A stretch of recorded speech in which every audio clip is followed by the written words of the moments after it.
Señoras y señores, buenas noches y bienvenidos de nuevo en nuestro canal de YouTube. Yo soy Philippe Quesada Jassou, gran maestro de la muy respetable Gran Loria de Costa Rica. Hoy tenemos el grato placer de recibir como invitado al señor Alan Salazar Castante, que trabaja desde más de 23 años en nuestra Asamblea Legislativa y que actualmente es subjefe de la Unidad de Seguridad. Desde el año 2018, bajo los procesos de certificación de la Asamblea Legislativa, se obtiene el título de mediador certificado en resolución alterna de conflicto. El señor Alan tiene una amplia experiencia académica, fue profesor, director de carrera de Derechos en la universidad, un amplio trayecto académico, por eso más bien lo felicito. Gracias. Y señores, vamos a empezar hoy con nuestra nueva charla intitulada Formas alternativas que promueven la paz social. Don Alan, ¿qué me puede decir usted hoy en día de la paz social?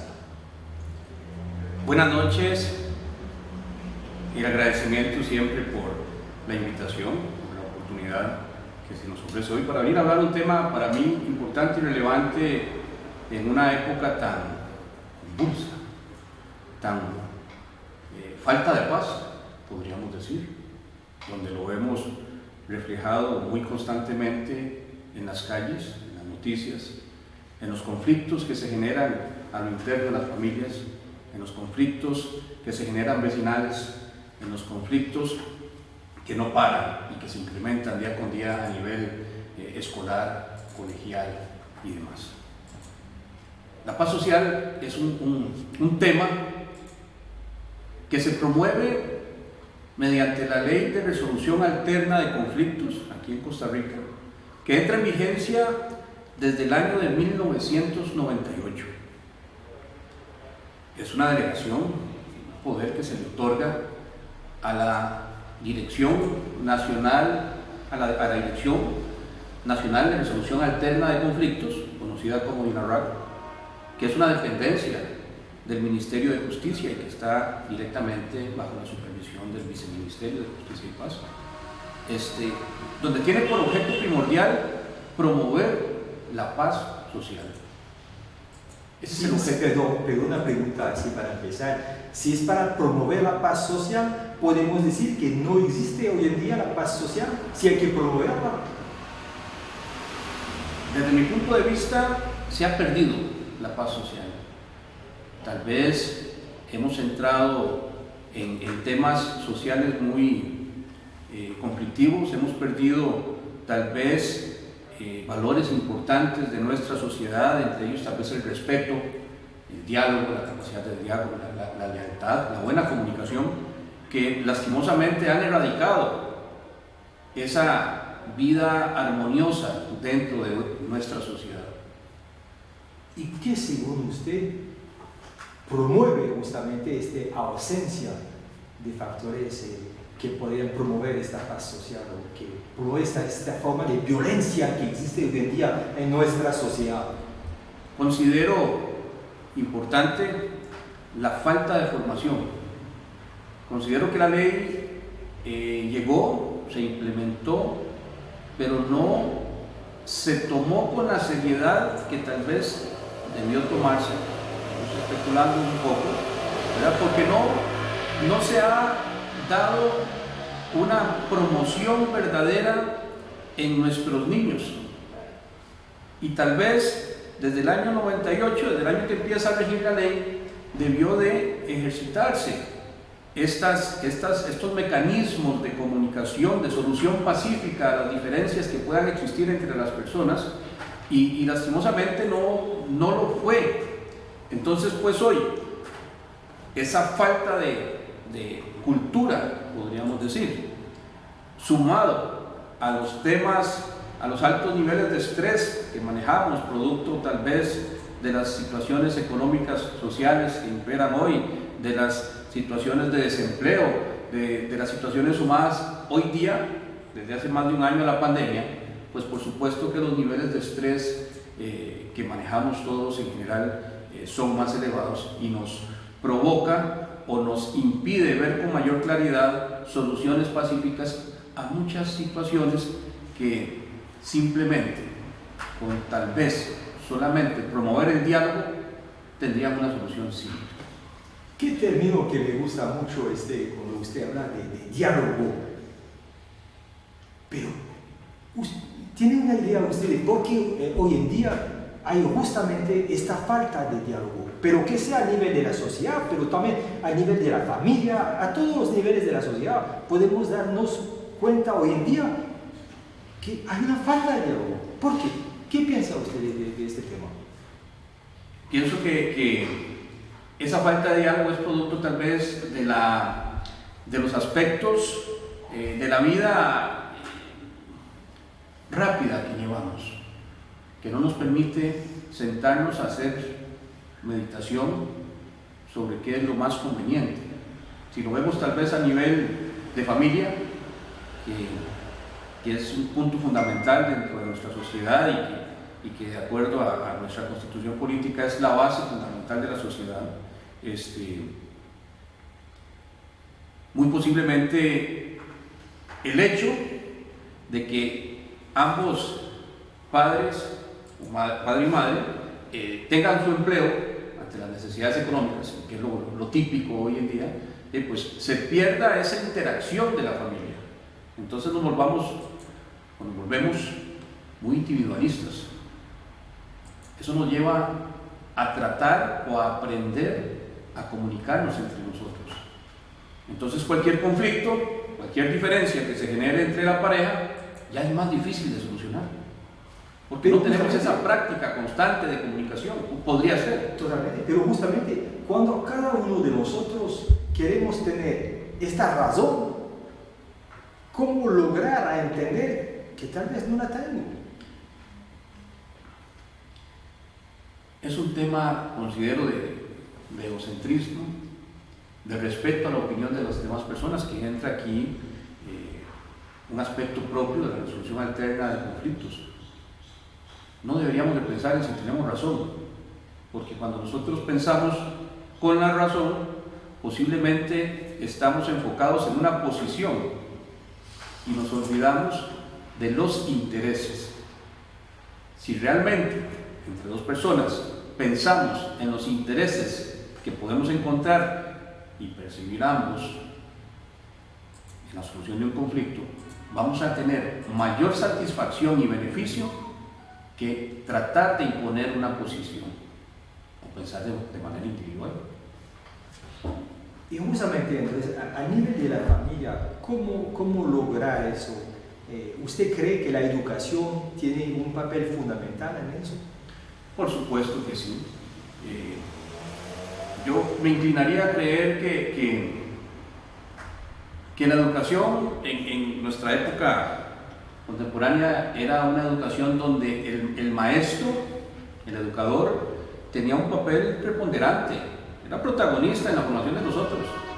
Dios libre, nuestro maestro nos enviaron una queja para la casa, ¿verdad? Claro, yo me acuerdo. Porque tiene razón y jálele las orejas, ¿verdad? Oye, ya ni eso. Pero le quitaron los derechos a este educador para hacer eso. Por supuesto, eso entonces ha venido, pienso, ¿verdad? Espero no estar equivocado ni ir a afectar ninguna posición, ¿verdad? Eso por supuesto que ha venido a afectar la formación de nuestras juventudes. ¿Por qué? Porque la educación de los niños no está solamente en el hogar. La escuela era un soporte importante en la formación de esos niños, para que tuvieran mejores valores, para que se desarrollaran dentro de las normas de la convivencia social reales dentro de lo bueno, podríamos decir. Y lastimosamente eso lo hemos perdido. Considero yo que se le ha quitado un poder, por exceso tal vez de derecho, ¿verdad?, a personas que tienen un papel protagónico en la formación de los niños. No creo justamente que es el fenómeno, como decían bien ustedes antes, que los dos padres, por ejemplo, trabajan, y entonces este exceso de cargas laborales, o no sé cómo la podemos decir, que hace que la familia quiso recargarse encima de los educadores y entregar a ellos la educación de los niños, hace que esta sobrecarga a nivel educador hizo que no pudieron soportar eso y que tuvieron que cambiar los sistemas. No considero que la familia quisiera delegar, digámoslo así, en el educador la formación del hijo, pues aunque ambos progenitores sean trabajadores, pues existen momentos importantes en la familia que no se pueden perder. Y tal vez son esos momentos de calidad donde debe imperar el diálogo y la enseñanza y la comunicación con el menor, ¿verdad? Y el educador pues simplemente continuaba siendo un protagonista, un colaborador, un coadyuvante en la formación de la educación del niño.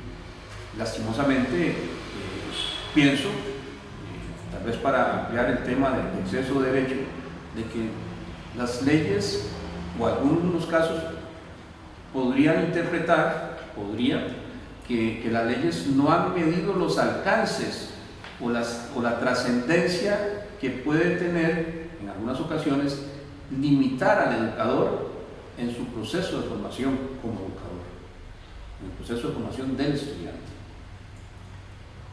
Mira, ahorita me está hablando usted de un exceso de derechos.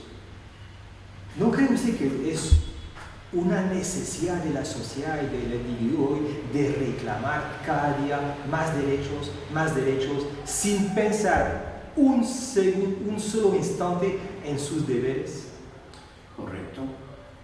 Considero que el problema es que nos estamos inclinando mucho a la dotación de derechos, pero nos estamos olvidando de nuestros deberes, ¿verdad? Y eso es sumamente importante.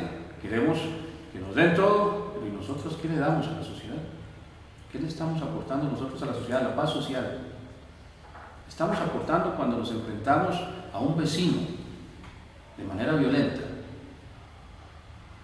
Estamos enfrentando una sociedad de manera responsable cuando incurrimos en agresiones verbales o físicas hacia otras personas, hacia un menor. Sí, justamente antes de la entrevista estábamos hablando entre los dos de esta subida de violencia que existe hoy en día en nuestra sociedad, y lo vemos tanto en los niños, que en los adolescentes, que en los adultos. Yo digo necesidad de violencia porque cuando yo veo, por ejemplo, muchachos peleando y yo veo gente que toman un video en lugar de ayudar, eso significa que esa gente necesita esta violencia. Pero ¿cómo lo explica usted este fenómeno creciente de necesidad de violencia? Más que explicar el fenómeno de la necesidad de violencia, deberíamos de tratar de buscar respuesta de por qué se ve la violencia y no se actúa ante la violencia. El ejemplo que usted nos menciona, los dos niños que están de edad colegial, que están agrediéndose fuertemente, y que hayan personas adultas mirando como si fuera un circo, lejos de actuar y separar a los niños, a los jóvenes, y tratar de explicarles las inconveniencias y las repercusiones que esa actuación puede tener, más bien los apoyan o se quedan sin hacer nada, que sería casi que lo mismo desde mi punto de vista que apoyarlos. Absolutamente. Entonces, ¿qué hacer? Lo que tenemos que buscar, considero, es cómo debemos actuar para buscar la paz social. ¿Por qué no lo hacemos? ¿Por qué nos hemos vuelto tan individualistas? ¿Por qué nos hemos vuelto tan personas que nos interesa tan poco la situación que está ocurriendo a nuestro alrededor? ¿Por qué? ¿Por qué justamente? ¿Por qué?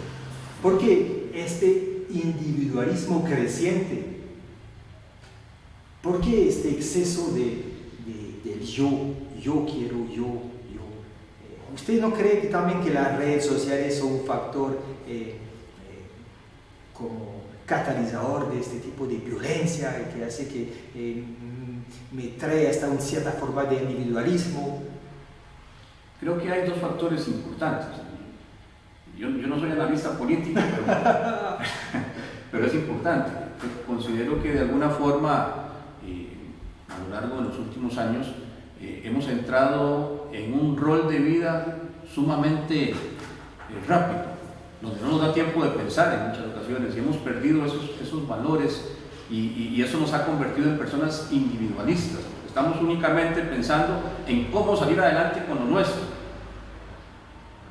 por un lado. Por el otro lado, por supuesto que considero que las redes sociales se han vuelto un factor que puede inclinar la balanza para el bien o para causar el daño.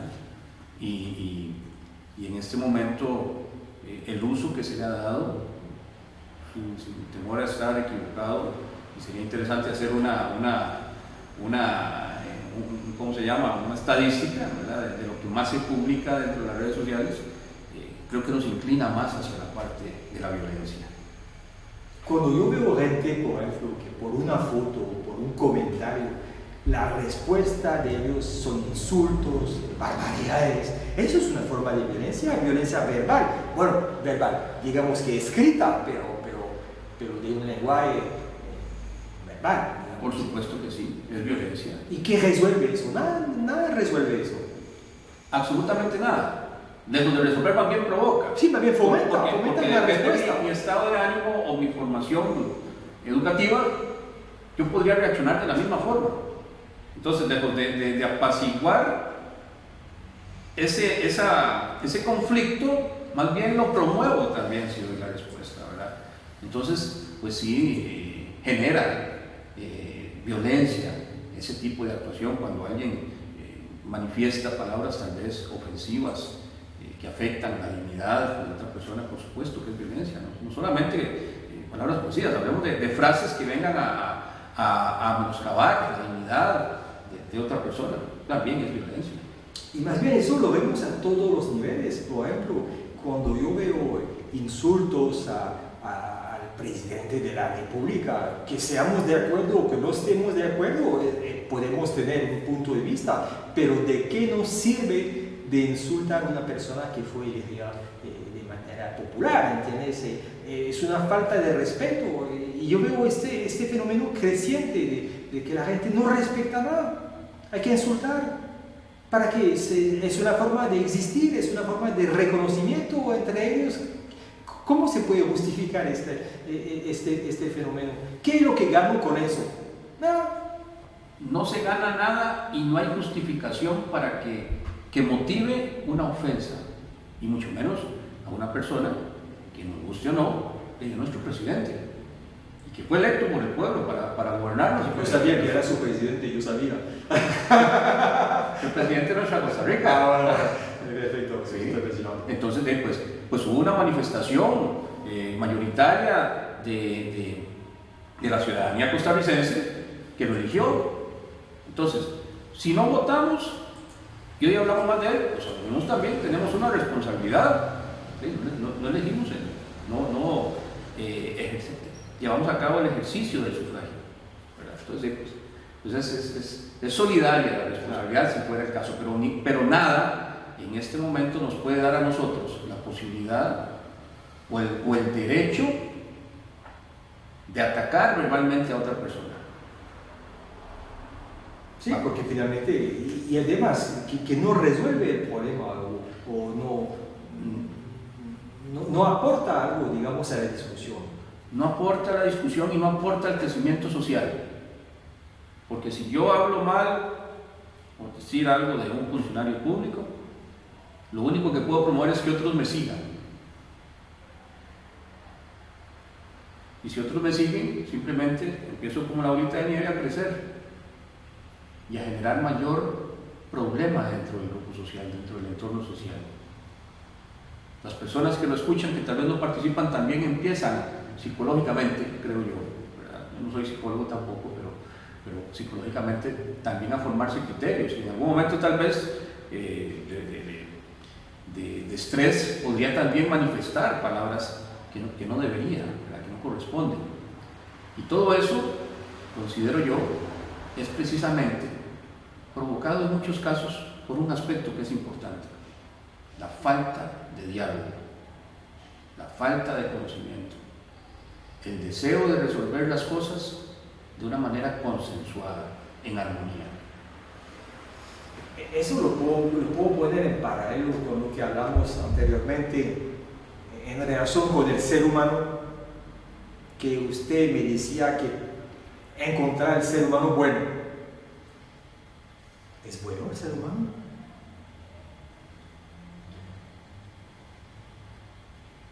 Existe el bien y el mal, la dualidad en la vida, ¿verdad? Como todo. Lo ideal del ser humano es aspirar a ser bueno. ¿Y por qué aspirar a ser bueno? Si yo tengo muchas más facilidades siendo malo. Es aspirar a ser bueno porque se supone, de acuerdo a muchas ideologías religiosas, sociales y demás, que deberíamos de aspirar a hacer las cosas con amor, con respeto, siguiendo una ideología de un ser supremo. Sin embargo, podría haber también personas que estén dentro de nuestro entorno social que podrían no tener esa conducta tan adecuada porque su formación de niño fue en un entorno de violencia. Entonces, yo le pregunto, un niño que nace y forma su infancia en un barrio de escasos recursos, donde sale en la puerta de su casa y lo único que ve siempre es una persona adulta vendiendo droga. Y tal vez esta persona adulta, con el tiempo, anda bien vestido, buenos zapatos, buen carrito. ¿Cómo se va a formar ese niño? Va a ver eso como normal. Absolutamente. Entonces, para él tal vez no sea malo, pero para la sociedad en general es un aspecto no conveniente, malo. Pero entonces, como me dice usted, si por la sociedad es algo malo, ¿por qué este fenómeno es fomentado, por ejemplo, en los canales de televisión? ¿Por qué, si es malo, por qué muestran películas o series o telenovelas que fomentan justamente actuación de la gente? Eso desde mi punto de vista es un tema netamente comercial, lucrativo, es lo que les vende en este momento. Ah, entonces, ¿es lucrativo lo malo entonces? Lucrativo. Ah, ¿verdad? ¿Por sí. qué? Porque tal vez ya las novelas de hace 20, 30 años atrás, de amor, Ajá. ¿verdad? Ya no son tan llamativas. ¿Se perdió el amor? De alguna forma se ha transformado. Entonces lo que nos vende hoy tal vez es traer y mostrar la vida de un personaje conocido allá de un país latinoamericano, la vida, por ejemplo, de Pablo Escobar. Y le aseguro que esa novela la dan y posiblemente un porcentaje bastante importante de nuestra población la ve, y me incluyo, la vemos. Pero la ve con deseo de parecer o la ve con qué punto de vista de lo que hay que entender. Lo que deberíamos hacer es verla con un punto de crítica constructiva, ¿verdad? El problema es que depende en el entorno en el que nosotros podamos estar inmersos, ¿verdad? No es el mismo punto de vista que pueda tener usted y yo, el punto de vista que pueda tener una persona que ande en actividades similares a las que se reflejan en una telenovela de ese tipo, por ejemplo, donde se ve la violencia, donde se ve la facilidad, por ejemplo, para producir dinero, tal vez. Entonces podemos decir que cuando yo veo algo negativo en la televisión de violencia, me gusta y lo voy a ver. Lo he de ver. ¿Perdón? Sí, es que lo quiero ver, si hay violencia y maldad. Entonces, si es así, ¿Cómo lo junto con lo que me decía usted anteriormente, que el hombre es bueno? Si le gusta ver lo malo. Ok. Por naturaleza, yo considero que el hombre es bueno, o al menos debería de ser bueno. Sin embargo, el entorno lo puede convertir. Le echamos siempre la culpa sobre otro, ¿no? Me parece que es indudable que depende del sitio donde nosotros nos desarrollemos desde niños, eso va a reflejarse. No puedo decir que a un 100%, porque y hay muchas personas que tal vez se han generado en ambientes pesados y son excelentes personas, ¿verdad? Pero es más propenso a formarse dentro de una actividad un poco más distante de lo que nosotros llamamos a un comportamiento más adecuado dentro de la sociedad, como normal, como moral, ¿verdad? Si lo queremos ver un poco más elevado, como ético. Es que creo que realmente hoy en día nuestra sociedad falta de ética. ¿Cómo está estructurada la sociedad? Vemos una sociedad en los cuales, por ejemplo, al nivel de la familia, como me lo decía usted anteriormente, los niños ven el comportamiento de los padres y basado en el comportamiento de los padres van a actuar en el futuro como los padres. De lo que me decía usted. Patrones de conducta. Más o menos, patrón de conducta, perfecto. Entonces, a nivel de la sociedad, la gente está viendo los de arriba. Cuando lo digo los de arriba, digamos los hombres públicos, los hombres políticos, hombres o mujeres, por supuesto, no es, pero los que son públicos, políticos. Y cuando ven el comportamiento no ético justamente de este tipo de personas, entonces no creen que van a seguir el ejemplo. Es una posibilidad que sigan el ejemplo, por supuesto que sí, pero ahí es donde, reitero, entra el bien a trabajar y donde nosotros, todos ciudadanos costarricenses, tenemos la obligación de trabajar en procura de fomentar ese bien. Si sabemos que hay adolescentes que son violentos, el caso del enfrentamiento entre dos muchachos, por la situación que sea, hay una actividad que dentro de la escuela es un juego, pero que los lleva a ese nivel. Es nuestra responsabilidad intervenir ante una situación como esa. ¿La responsabilidad de quién? De todos nosotros como ciudadanos. Si soy yo el que estoy... De los testigos, digamos. Los testigos, por supuesto. Okay. Lejos de grabar y fomentar el video, deberíamos de actuar en separarlos y tratar de ponerlos a ellos en un diálogo, solucionar sus diferencias, si es lo que tienen, que es lo que nosotros tratamos de promover. Pero si es lo que la ley pretende. Pero si yo grabo y que me convierto en, ¿cómo se llama esta gente que pone los videos tiene un nombre, no me acuerdo, voy a ser famoso, porque lo voy a publicar y se va a hacer viral, y entonces me voy a aprovechar de la maldad o de algo negativo para justamente beneficiarme a mí. Sí, nuevamente volvemos al tema del individualismo. Absolutamente. ¿Y la paz social ahí dónde está? Usted pretende que usted subir un video a YouTube para que le den muchos me gusta, muchos likes, sí, muchos likes, ¿verdad? Pero ¿y su responsabilidad social? ¿Dónde quedó? ¿Dónde promovió usted la paz entre esas personas? Dentro del tema de la resolución alterna de conflictos, ese es el objetivo primordial, fomentar la paz social. Y si bien es cierto, es delegada en la INARAC, esto es un tema de todos. Una institución no se puede hacer responsable en su totalidad de fomentar la paz a nivel nacional. Somos todos los que tenemos que entrar a jugar en ello, con la herramienta que sea, en la forma que sea, pero tenemos que ayudar. La pregunta mía sería más, ¿a quién realmente le importa la paz social?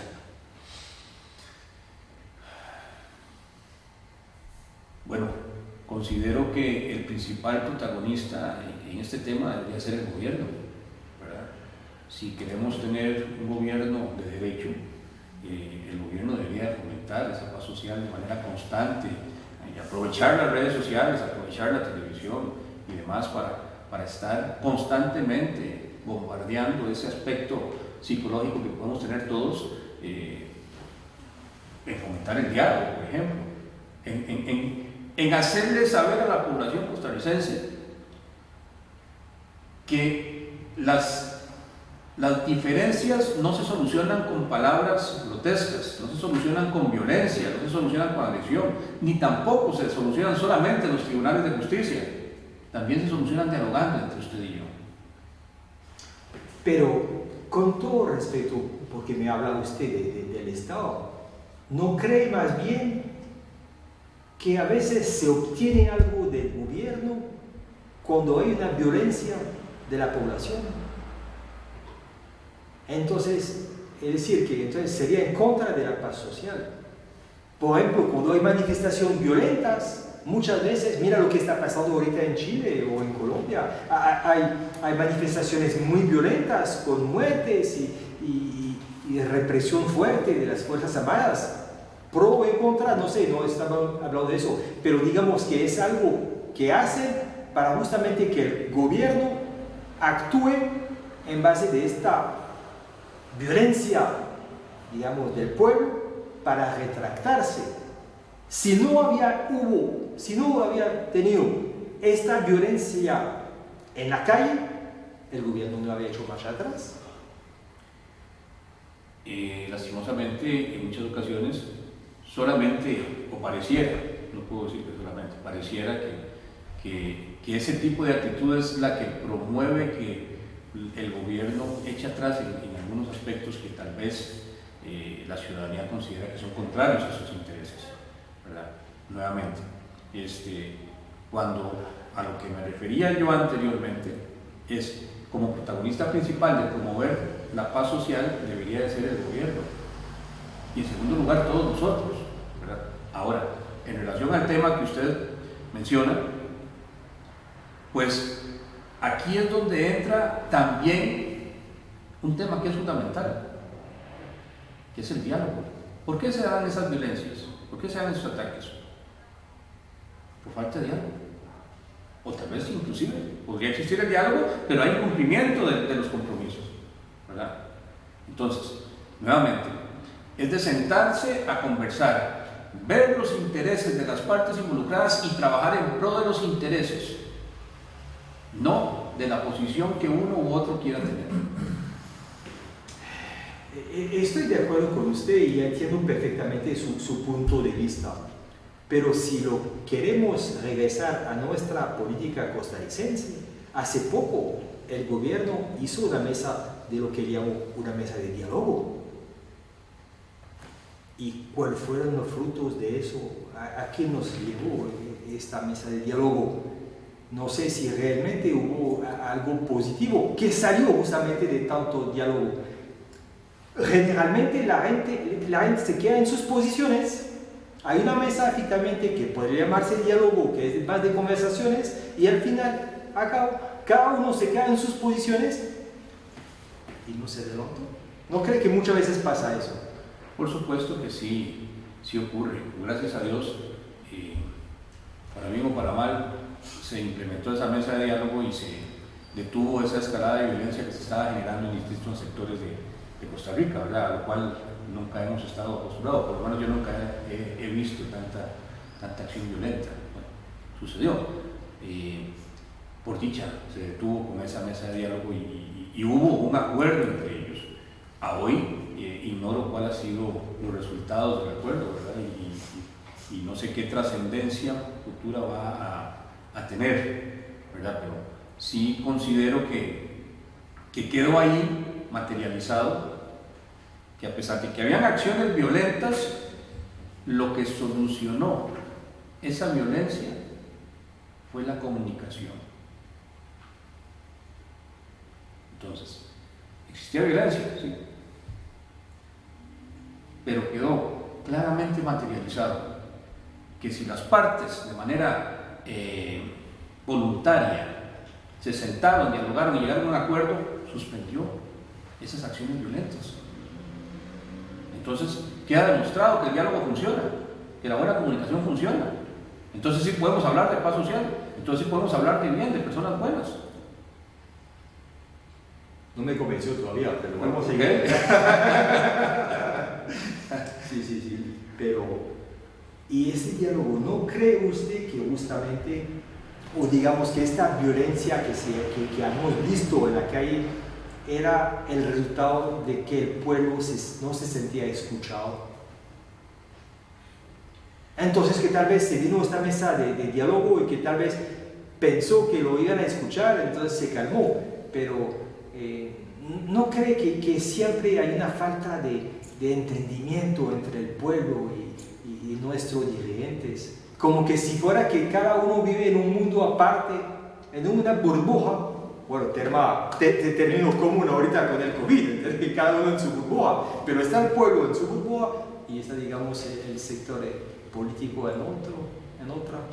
Pues pensaría que hay que recordar que todos nuestros representantes políticos son eso, son representantes de la manifestación del pueblo, ¿verdad? Y constitucionalmente está establecido que ese vínculo entre el pueblo y el representante debe de ser permanente, ¿verdad? Porque al final nuestros representantes, es lo que se supone, van a llegar a materializar los intereses de quienes los eligieron, ¿verdad? Sin embargo, pienso que la estructura de nuestro Estado en nuestra realidad actual ha venido a provocar que esa interrelación entre representados y pueblo no esté siendo tan efectiva hoy en día. ¿Hay una fractura, usted cree, hoy en día? Podría. Existe una fractura y tal vez eso sería lo que nos traiga a estos resultados, ¿verdad? Hace falta esa comunicación.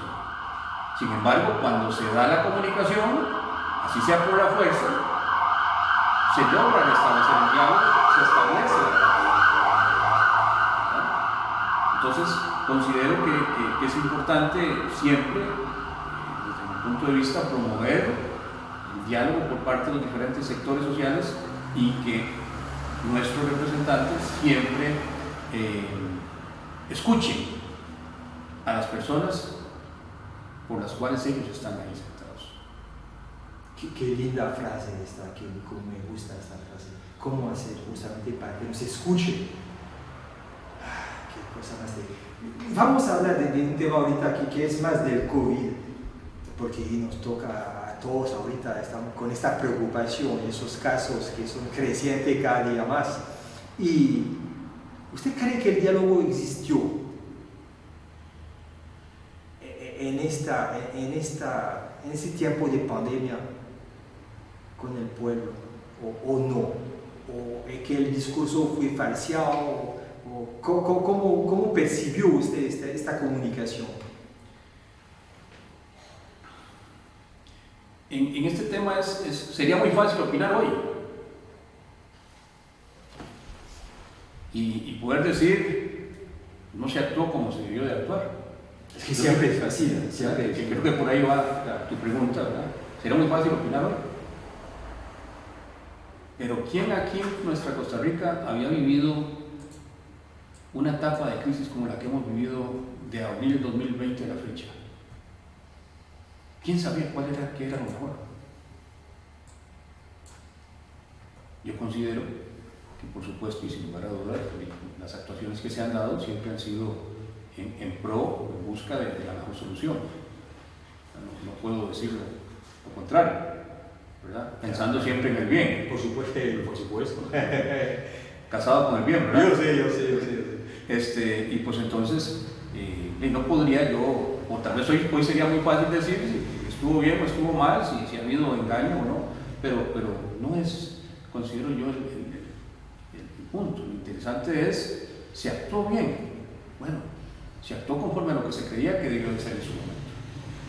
Pensaría, ¿verdad? No soy parte de un grupo de trabajo, pero no puedo ser injusto y y venir precisamente a fomentar una mala comunicación o una mala dirección de lo que estoy diciendo por algo que ni he sido protagonista ni nadie ha tenido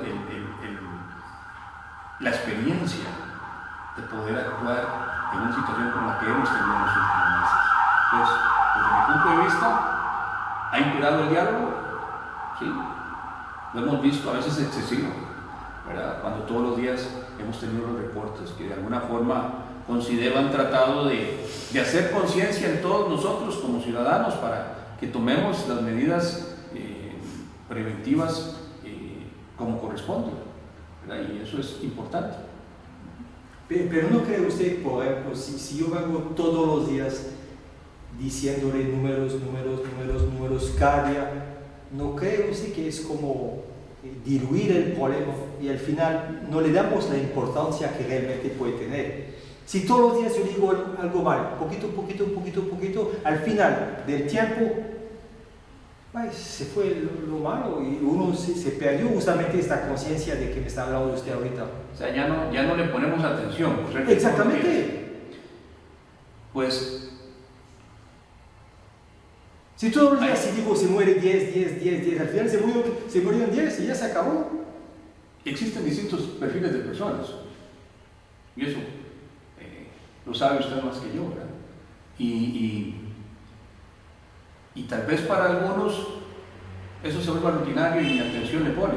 Rutinario es la palabra, ¿verdad? Sí. Pero para usted y para mí que actuamos tal vez con un poco de mayor responsabilidad y que pensamos en nuestra familia y que pensamos en nuestra Costa Rica, pues posiblemente nos interese verlo y eso no se nos vuelva rutinario, más bien nos vuelva preocupante.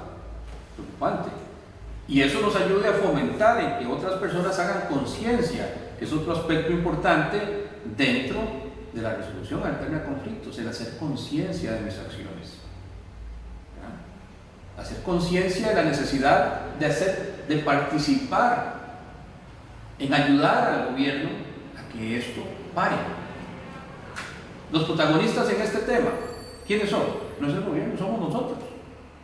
De nosotros depende en realidad que esto aumente como ha aumentado o que esto disminuya. Es interesante su idea de pensar como nuestra Costa Rica, pero justamente eso creo que es lo que nos falta hoy en día, un pensamiento país, una unidad entre nosotros, más allá de los partidos políticos, más allá de los prejuicios, más allá de las ideologías en general. Ver cómo hacer para tener una real política de Estado, una idea país, que justamente podría ser este lazo con esta paz social, que podría ser los dos. ¿Cómo ve eso usted? ¿No lo ve un poquito difícil eso hoy en día? Un pensamiento país, pensamiento Costa Rica. Pues yo considero que es un pensamiento que debe prevalecer en todos los sectores. El problema es que existen dentro de nuestra sociedad sectores muy importantes, poderosos, y todos tienen intereses distintos. Entonces yo puedo promover un tema que favorece a un sector, pero resulta que al sector de aquel otro lado no le conviene.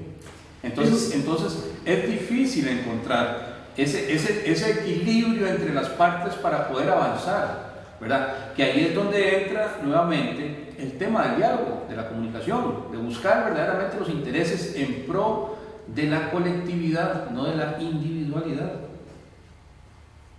Pero justamente lo que hablamos anteriormente, este problema que estamos viviendo en esta pandemia, que hoy se está transformando en sindemia, justamente, en la cual yo veo casi la crisis económica más grave que la crisis de salud. Se me dice los sectores que no quieren hacer esfuerzos, pero justamente si podremos lograr tener una idea país, un pensamiento Costa Rica, es el momento de cada uno, de cada sector, de hacer esfuerzos. Por supuesto. Vamos a perder todos, por supuesto, estamos perdiendo todos. Hagamos un esfuerzo común, porque realmente es para ganar todos al final. Pero eso sí me revuelta cuando como dice usted, escucho que hay sectores que no quieren hacer esfuerzos. Sí, hay que hacer esfuerzos todos. Yo considero que deberíamos de olvidarnos de los propios intereses, nuevamente. En la medida que Costa Rica avance y esté mejor, vamos a estar mejor todos. Exactamente. Entonces, ese es el proyecto. Sí. Es el proyecto a nivel macro. Sí, a el nivel país macro. esté bien. Y en la medida que nosotros logremos que nuestro país esté bien, Pero es un pensamiento país. Eso es lo que decimos. en la medida que logremos que el país avance y esté bien, posiblemente nosotros de manera individual vamos a vivir mejor. Y vamos a empezar a poder dar la lucha con mayor facilidad en la búsqueda de esa paz social. Vamos a poder entender que la mediación, la conciliación o el arbitraje son métodos que vienen a solventar las diferencias que nosotros tenemos y que sí, es simplemente con promover el diálogo. Exactamente, eso es. ¿Cómo hacer justamente para, siempre yo hablo en los diferentes temas de un despertar de la conciencia, pero realmente es eso. ¿Cómo lograr despertar la conciencia del ciudadano para que tome justamente conciencia de que hay que hacer algo? No hay que quedarse solamente en su sillón viendo televisión, viendo partidos de cualquier deporte o viendo telenovelas. No, hay que hacer algo. Hay que movilizarse para este pensamiento país. ¿Qué hacemos para Costa Rica? Porque mira, antes estamos hablando de los derechos. Perfecto, estoy totalmente de acuerdo con usted que necesitamos vivir en un estado de derecho, en el cual estamos viviendo y que son normales. Pero los deberes, háblame usted hoy de los deberes. ¿Quién habla de los deberes? Es un término que se perdió de moda. Ese término, lamentablemente, nos hemos vuelto tal vez personas que solo nos gusta recibir. Exactamente, así es. ¿Y qué damos? ¿Qué le aportamos? ¿Qué estamos aportando realmente? Bueno, ahí es donde entra el tema de hacer conciencia. Alguien me decía que la palabra correcta es concienciar. Concienciar. O concientizar, ¿no? Hacer conciencia de nuestros deberes como ciudadanos. Y en todo el esplendor de la palabra. Hacer conciencia de cuál debe ser nuestro aporte para que nuestro Estado mejore en una época tan difícil como esta, ¿verdad? Bueno, unos dirán, ¿cómo que puedo aportar yo si mi trabajo tengo? Tiene razón. Entonces, los que tenemos que ver qué aportamos más para que el otro pueda salir un poco más adelante, para que también en la medida de sus posibilidades pueda aportar. Exactamente. Por ejemplo, a nivel país y a nivel social. Y nosotros, lejos de enfrentarnos en discusiones, de entrar en conflictos por problemas vecinales, por problemas familiares, lejos de entrar en eso, deberíamos de hacer conciencia de la paz que requerimos nosotros mismos como personas, y que la única paz que podemos encontrar es promoviendo maduramente la paz, el diálogo, la comunicación, el ser asertivo, el tener empatía, el aprender a escuchar, para poder buscar darle solución a nuestras diferencias por medio del diálogo. ¿Cómo lograr cambiar el chip de la gente? Porque eso es. Considero que ese chip tiene que empezarse a trabajar desde la enseñanza primaria, que ha sido, pienso yo, una debilidad. Desde la enseñanza, fomentar más la enseñanza. Eso es como cuando nosotros estudiamos para una carrera profesional. Pero llegamos al final de la carrera y solamente cuando terminamos tal vez bachillerato o licenciatura nos dan un cuatrimestre de un curso que se llama ética. Y otra vez volvemos a hablar de ética y probidad cuando nos vamos a incorporar al colegio de profesionales, que nos dan un repaso y nos hacen un examen. Eso realmente fomenta la ética. Tener en 3 años y medio de carrera un curso de no sé cuántas horas a nivel de colegio profesional, un curso de 4 meses, 2 horas por semana. Eso realmente fomenta la ética en un profesional.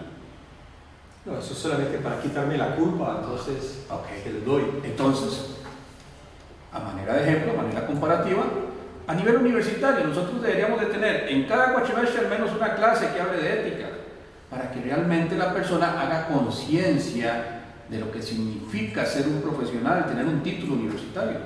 Igual opera dentro de la sociedad. ¿Cómo podemos hacer que un niño crezca con valores fuertes si les damos un cursito y después lo dejamos a la libre? No, el niño hay que darle, hay que formarlo desde la escuela, del colegio, para que cuando salga del colegio llegue a la universidad con mayores valores y traiga arraigado todo ese tema de la importancia de la comunicación, de la importancia del buen diálogo, de los resultados que da el ejercicio de estas facultades, podríamos decir, de estas bondades que podemos nosotros desarrollar, ¿verdad?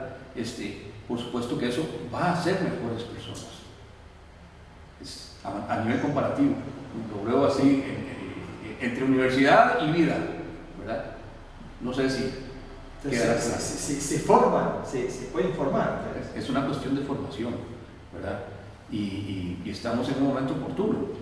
Y considero yo que si tenemos una ley aprobada desde el año 98 y hoy estamos viendo mayor violencia que en aquellos años, posiblemente hemos quedado mal. El impacto que tenía que dar esa ley no fue el esperado.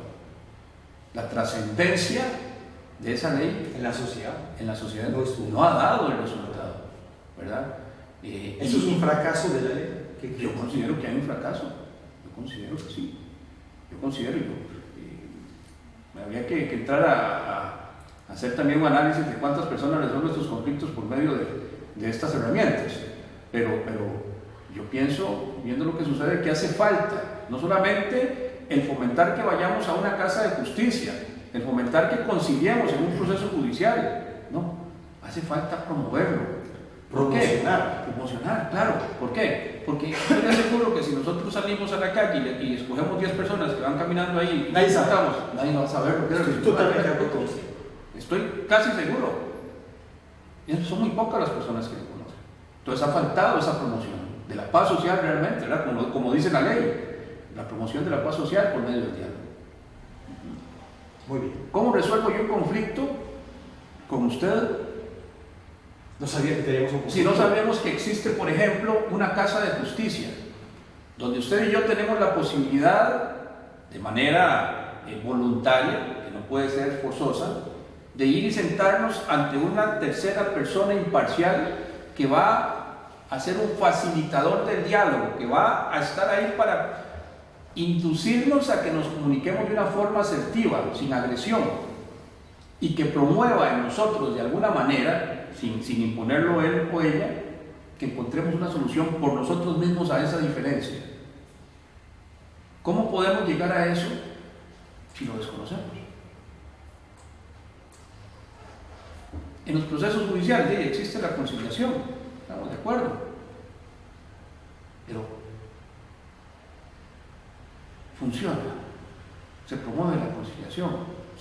Sería interesante ver los casos a nivel judicial que se inician y que se da la posibilidad de conciliar y que llegan a conciliar. ¿Cuántos se resuelven por conciliación y cuántos llegan hasta el final? Exactamente.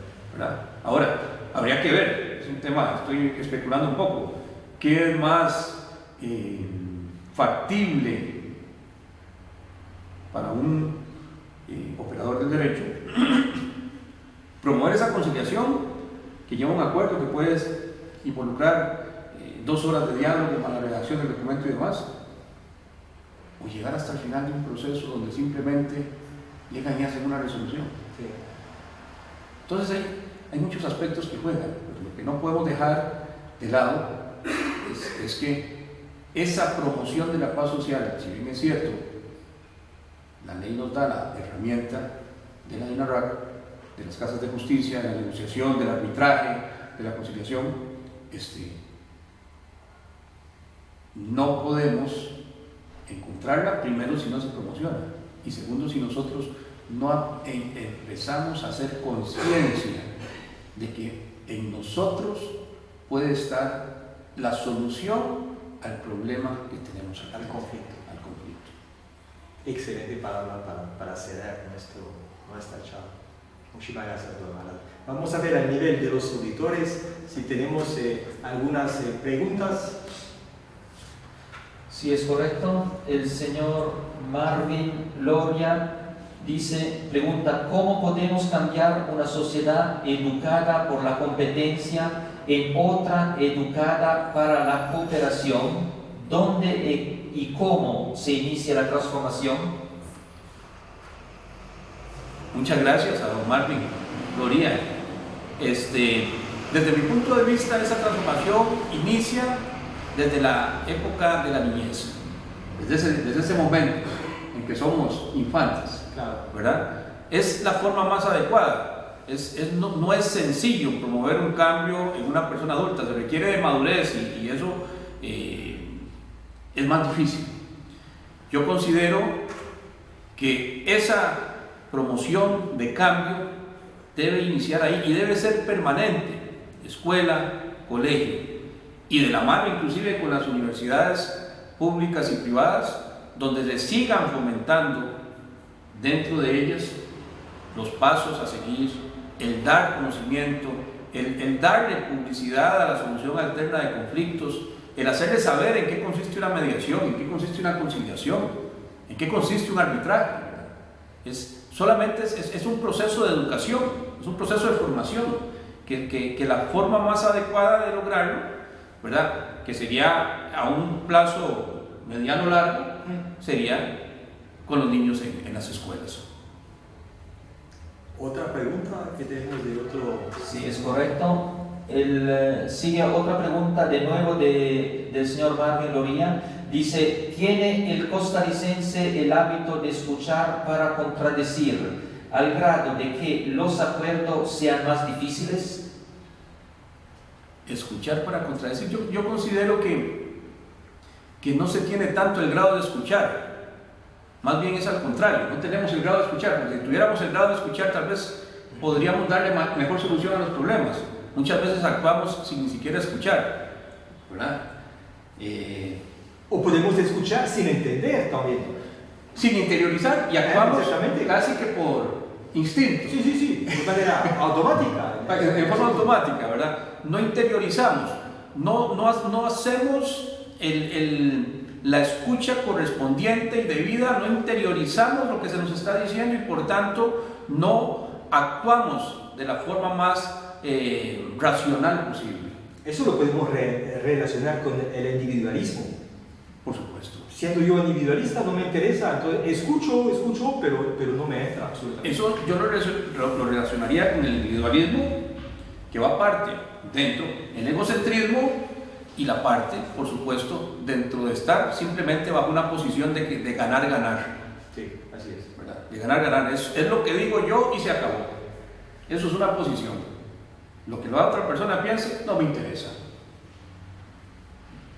Otra pregunta que tenemos. El señor Ricardo Bando comenta, la sociedad ya se acostumbró a discutir por todo y lo vemos en esa pandemia, entre los que apoyan las clases presenciales y los que no, y hasta se molestan de la virtualidad. Pues es correcto, lamentablemente siempre va a haber divergencia de criterios, ¿verdad? Ahí es donde considero que debemos buscar el equilibrio en todas las acciones dentro de la sociedad y en todas nuestras propias acciones para poder tratar de llevar de una manera más armoniosa todos los aspectos que se están presentando en nuestra realidad. Bueno, aquí tenemos una última pregunta de don Marvin Loria. Él indica, los grupos presentan los temas y ocultan los intereses. En el diálogo se ocultan los verdaderos propósitos. ¿Cuál es el modo de asegurar un moderador capaz de equilibrar los criterios? Qué pregunta más difícil de contestar, ¿sí o no? Se le cedo la palabra. No, es usted el moderador, yo no. ¿Cuál es la forma más sencilla de encontrar un moderador?